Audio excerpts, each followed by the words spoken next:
मैं doctor Vinay Singh Yadav, associate professor, राजकीय महाविद्यालय बहरोड अलवर, आपका इस कक्षा में स्वागत करता हूं, अभिनंदन करता हूं। और हम पिछली कक्षा में पढ़ रहे थे अरस्तु के क्रांति विषयक विचार, और उसमें हम पढ़ चुके क्रांति के सामान्य कारण, क्रांति के विशेष कारण और विशेष प्रकार की शासन पद्धति या राज्य में क्रांति के कारण पढ़ रहे। उसमें हमने प्रजातंत्र में क्या विशिष्ट कारण हैं क्रांति के, और धनिक तंत्र में क्रांति के विशिष्ट कारण क्या हैं, ये हम पिछली कक्षा में पढ़ चुके हैं।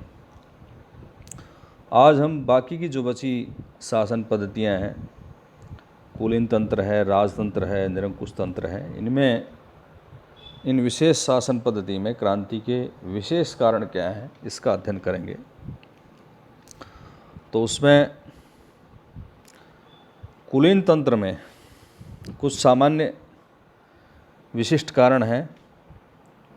जैसे कुलीन तंत्र में क्रांति क्यों होती है, इसका विश्लेषण करते हुए अरस्तु ने हमें बताया है कि कुछ व्यक्तियों के हाथों में शासन सत्ता आ जाती है। अरस्तु का ये कथन है कि कुलीन तंत्र में भी जो एक तरह का धनिक तंत्र है, चूँकि दोनों शासन पद्धतियों में शासन का भार कुछ व्यक्तियों के हाथों में रहता है। दोनों में अंतर ये है कि धनिक तंत्र के शासक जो हैं संपत्तिशाली होते हैं, और कुलीन तंत्र के जो शासक होते हैं वो गुणी होते हैं। तो इनमें क्रांति का कारण क्या है कि अधिकांश जनता जो है वो शासनाधिकार से वंचित हो जाती है, और जब उन्हें विश्वास हो जाता है कि ये चंद शासकों के समान ही अच्छे, गुणी और शासन करने के योग्य हैं, तो वो क्रांति कर बैठते हैं। इसी प्रकार कुलीन तंत्र में एक और क्रांति का कारण है महान पुरुषों का अनादर। महान व्यक्तियों को शासन में अवसर नहीं देने पर वो क्रांति कर बैठते हैं। उदाहरण के लिए स्पार्टा के राजाओं ने लिशेंद्र को शासन के अधिकार से वंचित रखा, जिससे वो क्रांति की आग भड़क उठी। वहाँ वीर पुरुषों का अनादर करने से भी क्रांति का सूत्रपात होता है। जैसे सिनादोन ने एजेसिलास के नेतृत्व में स्पार्टा के विरुद्ध षड्यंत्र रचा। इसी प्रकार एक अन्य कारण है महत्वाकांक्षी पुरुषों का होना। जब कोई महान पुरुष अधिक महान होकर स्वयं संपूर्ण शक्ति को, शासन को हाथों में लेकर शासन करना चाहता हो, तो ऐसी स्थिति में भी क्रांति हो जाती है। और न्याय का लोप। संवैधानिक सरकारें तथा कुलीन तंत्रीय व्यवस्था साधारणतः संविधान के नियमों तथा न्याय से हटकर होने पर परिवर्तित हो जाती हैं। संवैधानिक शासन पद्धति का विनाश प्रजातंत्र तथा धनिक तंत्र में असंतुलन के कारण, और कुलीन तंत्र का नाश प्रजातंत्र, धनिक तंत्र तथा सद्गुणों में असंतुलन के कारण होता है। जब कुलीन तंत्र की अधिकांश जनता का झुकाव धनिक तंत्र की ओर हो जाता है, तो धनिक तंत्र की स्थापना हो जाती है, और जब उसका झुकाव प्रजातंत्र की होता है, तो प्रजातंत्री सरकार का निर्माण होता है। तो कुलीन तंत्र का सबसे घातक शत्रु धनिक वर्ग होता है, और धनिक वर्ग धनलोलुपता की हेतु शासन तंत्र को अपने अनुकूल बना लेता है, और उससे क्रांति हो जाती है। इसी प्रकार राजतंत्र में क्रांति के क्या कारण हैं, राजतंत्र में क्रांति क्यों होती है, तो उसके कुछ कारण हैं। एक तो राजा का अन्यायपूर्ण व्यवहार। राजतंत्र में राजा जनहित में कार्य करता है और नियमों का पालन करता है, जब तो ठीक रहता है। लेकिन जब राजा अपने स्वार्थ में अंधा होकर के जनता के हितों को ठुकराना शुरू कर दे और जनता के साथ अन्याय कर दे, तो फिर क्रांति हो जाती है। इसी प्रकार प्रमुख राजपुरुषों का अपमान, जैसे सामंत, सेनापति या अन्य जो राज प्रमुख हैं, उनका यदि अपमान हो जाए तो भी क्रांति हो जाती है और वो प्रतिशोध की भावना उनमें जागृत हो जाती है, वो क्रांति कर बैठते हैं।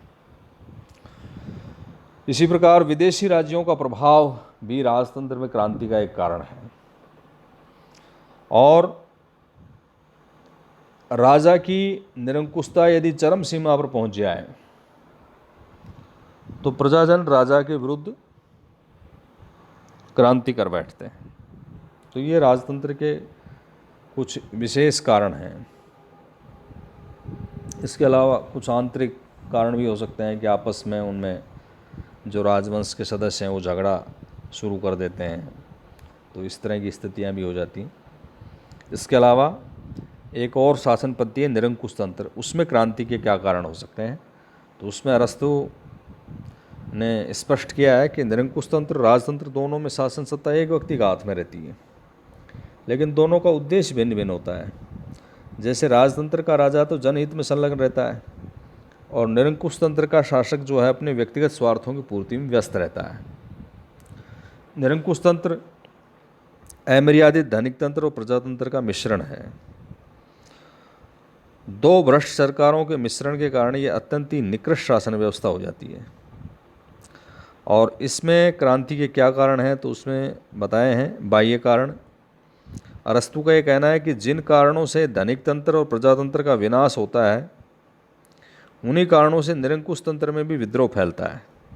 इसके अतिरिक्त अन्य सरकारों की भांति निरंकुश तंत्र का नाश बाह्य कारणों से भी होता है। पड़ोसी शक्तिशाली और विपरीत सिद्धांत पर आधारित जो राज्य है वो निरंकुश तंत्र पर आक्रमण करके उसे समाप्त कर देता है। कुछ आंतरिक कारण हैं। निरंकुश तंत्र के विनाश में आंतरिक कारणों का भी बड़ा योगदान है। जब शासक परिवार के सदस्य आपस में झगड़ पड़ते हैं तो निरंकुश तंत्र का स्वयं नाश हो जाता है। जैसे गेलो तथा डियोनोसियस, हिएरो के भाई थ्रेसिबुलस ने गेलो के पुत्र को बहला करके गेलो के विरुद्ध षड्यंत्र रचा ताकि वह शासन सत्ता को अपने हाथों में ले सके, और दियोन ने भी डियोनोसियस के विरुद्ध षड्यंत्र रचा लेकिन अंत में स्वयं नष्ट हो गया। और एक और कारण है इसमें घृणा और तिरस्कार। घृणा और तिरस्कार निरंकुश तंत्र के पतन के दो प्रमुख कारण हैं, बड़े कारण इनको माना जा सकता है। अत्याचारी शासक सुरा व सुंदरी का पान करने लगता है, वह विलासी जीवन जीता है जिसका प्रभाव जनता पर बड़ा बुरा प्रभाव पड़ता है और जनता में घृणा और तिरस्कार का भाव पैदा हो जाता है जो आगे चलकर क्रांति का रूप ले लेता है। तो ये विशिष्ट शासन प्रणालियों में कुछ विशेष कारण हैं। इसके बाद क्रांति के हमने कारण देख लिए, सामान्य कारण, विशेष कारण, और विशेष शासन प्रणालियों में अलग अलग पद्धतियों में क्या क्रांति के कारण हैं। उसके बाद हम जानेंगे क्रांति के प्रतिकार के उपाय।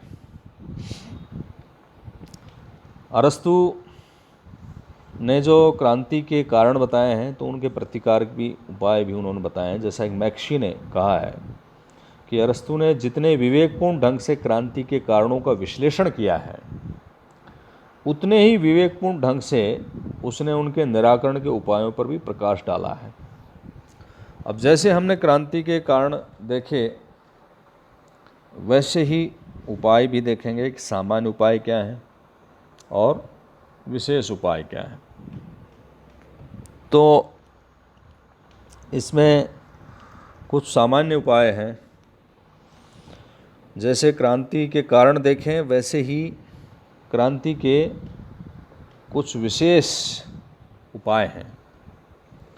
सामान्य उपाय हैं और विशेष उपाय हैं। तो उसमें पहला उपाय जो है वो है कानून का पालन करना और संविधान के अनुरूप शिक्षा देना। अब प्रत्येक शासन प्रणाली में एक संविधान का रहना आवश्यक है। सरकार के सभी अंगों के अधिकार जो हैं वो संविधान में उल्लिखित होते हैं। उसमें नागरिकों के अधिकार कर्तव्यों का वर्णन होता है और प्रत्येक नागरिक का कर्तव्य है कि वह अपने राज्य के संविधान के कानूनों का पालन करे, और यदि कानूनों का पालन नहीं किया जाए तो उसमें सरकार विफल हो जाएगी और अराजकता फैल जाएगी एक तरह से। इसमें अरस्तु का एक विशेष उद्धरण है जिसको हम यहाँ उद्धृत कर सकते हैं। अरस्तु लिखते हैं कि जिस प्रकार निरंतर उत्पन्न होने वाले छोटे छोटे खर्चे सारे धन को खा जाते हैं, उसी प्रकार कानून के उल्लंघन की भावना अज्ञात रूप से भी प्रवेश कर जाने पर राज्य को नष्ट कर देती है।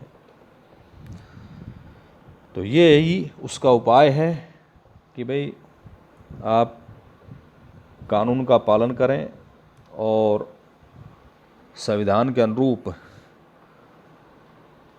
नागरिकों को शिक्षा मिले ताकि उनका संस्कार उस संविधान के अनुकूल बन सके। तो ये दूसरा उपाय है न्याय और समानता। जैसा हमने क्रांति के सामान्य कारणों में देखा था कि अन्याय और विषमता ही क्रांति के सामान्य कारण हैं, तो उसी प्रकार उपाय भी यही हैं कि जिस राज्य में जितना अधिक अन्याय होगा उतना ही अधिक शीघ्रता से वो क्रांति की ओर अग्रसर हो सकता है। तो अरस्तु का एक कथन है कि सभी प्रकार के राज्यों में न्याय होना अति आवश्यक है। केवल न्याय पर आधारित राज्य ही अधिक दिनों तक रह सकता है और जनता न्याय चाहती है। उसी प्रकार विषमता भी क्रांति की जननी है और राज्य में असमानता का होना क्रांति का बड़ा सूचक है। निर्धन और धनी के बीच में अधिक आर्थिक विषमता नहीं होनी चाहिए। तो ये उपाय है कि न्याय और समानता की स्थिति होनी चाहिए। एक है शुद्ध आचरण और सद्भावनापूर्ण संबंध। राज्य की स्थिरता के लिए शासकों का शुद्ध आचरण वांछनीय है। शासकों को छल कपट का मार्ग नहीं अपनाना चाहिए, जनता को धोखे में नहीं डालना चाहिए। जिस राज्य में जनता को धोखा दिया जाता है, भेद खुलने पर उस राज्य में क्रांति हो सकती है। इसके साथ ही शासक वर्ग और शासित वर्ग में सद्भावनापूर्ण संबंध होना भी अति आवश्यक है। शासक वर्ग शासित के इच्छानुकूल ही सत्तारूढ़ होते हैं, तो दोनों में पारस्परिक संबंध सद्भावनापूर्ण होने से राज्य की जो नींव है वो सशक्त हो सकती है। इसके अलावा एक और कारण उपाय क्रांति का है शक्तियों का केंद्रीकरण नहीं होना चाहिए। राज्य के किसी एक व्यक्ति या वर्ग विशेष में राजनीतिक शक्तियों का केंद्रीकरण नहीं होना चाहिए।